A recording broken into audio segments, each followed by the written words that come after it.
Hello and welcome back to the NAS Metal Production channel here at YouTube. Welcome to another Metaltober episode. First one, of course, was pretty much me going to basically 2008, the whole journey beginning and everything. So this one, this is where the journey in a way pretty much continues into 2009. But in this one, I'm going to be focusing on the pretty much the still mostly like your gateway bands, so pretty much classic bands in general. And I'm not going to go on every detail, every album that I show, but just to give out reference of really what I was checking out a lot before really going into the real more obscure stuff. So of course this kind of makes up for a lot of my because I didn't do a anniversary video, so in a way this makes up all of that as well. So alright, let's definitely get in here. Of course, one of the first bands I really started to really get into, and this was definitely back in 2008, but at the time I was definitely was starting to really get heavily into, and we get pull out the album that really sort of kicked it off for me. Was the first album that I bought from them. That was, of course, was Motorhead. 2008, I bought a copy of Rock and Roll. Of course, at the time, they still had the deluxe editions. And into 2009, this was still when you were easily able to walk into a restaurant and pretty much see nothing but the deluxe editions of some of these classic albums. Now, you're really not going to. They become a bit more rare now. But here we go, Rock and Roll Deluxe Edition. But at the time, I really started to really get into a lot of Motorhead. Every time I went down to Fresno, I'd be picking up a Motorhead album. And the second Motorhead album that I had bought was, of course, being Iron Fist. Great record. Always loved it. And, of course, again then, Overkill. Another great album. Then, of course, back then as well, Debut. Great album as well. And of course, off online, I had to get Bomber. So that was definitely one. And then at the time, I was also checking a lot of the No Remorse material as well, due to also hearing some of the live versions from the Orgasmatron album, which of course I had a burned copy from my brother's copy of the album. So I had to kind of hear, for reference, make a disc titled Snaggletooth, which takes all the No Remorse material that they had recorded for that album, so 6 tracks or so, and of course with some few of the tracks, but there for reference. So with that, Motorhead was definitely one of the at the bands at the time I was really heavily getting into, and definitely 2009 was really the year that I really started to really get into Motorhead a lot. But they weren't the only band. And of course, at the time, I really started to check out more of the Scorpions, which probably shouldn't show that yet. But here we go. Anyway, like again, the Scorpions I was definitely starting to really get into at that time, with of course with albums like Love Drive, which later that year I actually would pick up a CD copy in October, of course, with of course the original artwork. But yeah, Love Drive was another album, and then of course Animal Magnetism, another good album here, and of course Blackout. Definitely they're one of the most rockin' albums from the mid-'80s before they released their more hair metal album, Love at First Seeing, or what would pretty much put them into that sort of category. Here they were just a straight up hard rock and metal band with this album. But Scorpions wasn't the only German band that was also starting to get into a lot. The only album I had from this one was this, of course, Accept, with the Balls to the Wall, Restless and Wild, a compilation of the best of. Basically, the two of the most popular albums. And of course, though, after 2009, I would pick up a copy of Restless and Wild on record. But at the time, I was definitely heavily getting into Accept, checking out even the earlier stuff, like I'm a Rebel, even a bit of the debut, Breaker, and so on. Even, of course, I had listened to Metal Heart quite a bit of times at that time as well.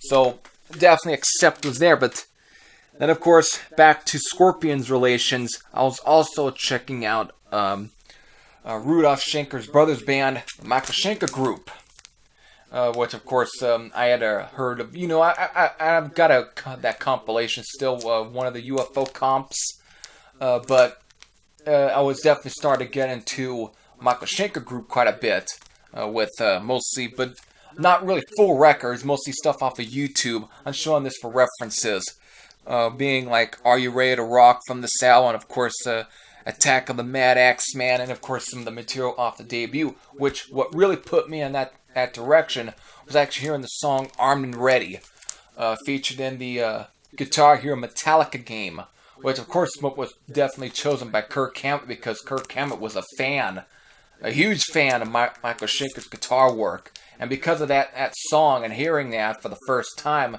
I was like, I pretty much had to check out more of Michael Schenker Group. But then to find out that the same guitar player for UFO was pretty much the same guy. So, funny that. And of course, Scorpion's relations being on the very first Scorpions album and also playing also on a few tracks on the Love Drive album. So that definitely went there. Then, of course, I started, since I talked about Black Sabbath with the Mob Rules, for the longest time I wasn't also listening to a lot of the Ozzy years, even though I had plenty of them. But there was one Ozzy album that I definitely was revisiting at the time. That was, of course, Sabbath Bloody Sabbath. For some reason, when doing these when I was doing this, I was like trying to, again, come up with what I was listening to at the time of either 2009 or just October. Then, of course, when thinking of some of the little compilation metal videos that I would do at the time, I kind of was surprised to find out that I was actually listening to Sam quite a bit at that time. So it was real something. But still, it is definitely a good album. I think I've said this is not my favorite of the Ozzy years, even though there are some great tracks on this one. But it just was never really my most favorite because the album that really blew me away the most from the Ozzy era of Black Sabbath was Sabotage. But still, of course, it was the album that came after this one and literally was heavier than this one. But this is still a good album. I still like some of the songs off of this one anyways. The title track has a killer riff.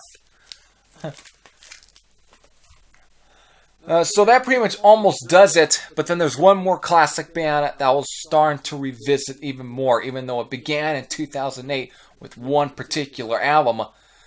Since, of course, I talked about AC/DC's Black Ice, there was an album that also was released in October. That's, of course, was Sonic Boom from Kiss. Now, I'm not the biggest Kiss fan, but I do like a couple of their albums. Back in 2008, the album I was really heavily getting into was Creatures of the Night. Now, of course, growing up, I've listened to I've mostly the first 3 Kiss albums. I was pretty much listening to quite a bit at that time.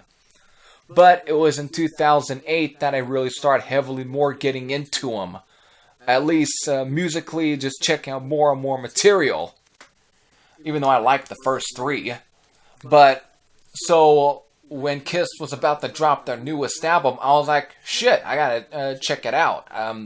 So, when I did, I liked it then. But for some reason, and this is one of the reasons why I want to also do this, so I can, when putting this, I didn't know whether or not the sound was going to hold up as well because I had put it away for a long freaking time, so it really was getting dusted up as much, really much, and that was pretty much 9 years ago, basically, and next year will be 10 years for this album since this album was released. And re-putting it back on, I was actually surprised why. I was surprised that for the fact that I had put this album away for as very long, because this is actually a really good album, actually. Probably some of the best material that Kiss had recorded probably since, what, 1992? At least. Even though musically they really, and cover-wise, they definitely wanted to go back to that rock and roll over sort of feel. But this is actually a really good album. I was surprised how well this album did. How well it held up after all those years of not playing it. It's not that it was a bad album. I just never listened to it as much as I did. I just listened to it a few times that year of, or that month of October that it was released, and then that was it. So, again, the first thing that comes on is Modern Day Delilah, and just from then I was like, shit. But the one song that really kind of surprised me the most, that I didn't at the time got into, but now I really like, is the song I'm an Animal. With this sort of Black Sabbath-y kind of sort of mid-paced kind of feel, that real early 70s almost sound to it, and it's a great freaking track, and it definitely sounds, the whole album itself also could have easily been also released after the Rock and Roll Over record. This is, and to me, I'm just surprised and raving how much this album still holds up. It's a freaking good album. And of course, when they released Monster in 2012, I don't know. I didn't think they followed up very well on this one. To me, I think they really put out probably one of the most strongest material. And if they had stopped at that time, and this was the only album that they had out, at least of their more modern stuff, I think it would have been a lot better. Because of course now they're on their farewell tour, which didn't they do that years ago? Before they took a long hiatus from ever recording a damn album. Either way, I'm not going to go into any rants, because of when it comes to Kiss, you know that there's a whole bunch of rants building up within here that's waiting to come out.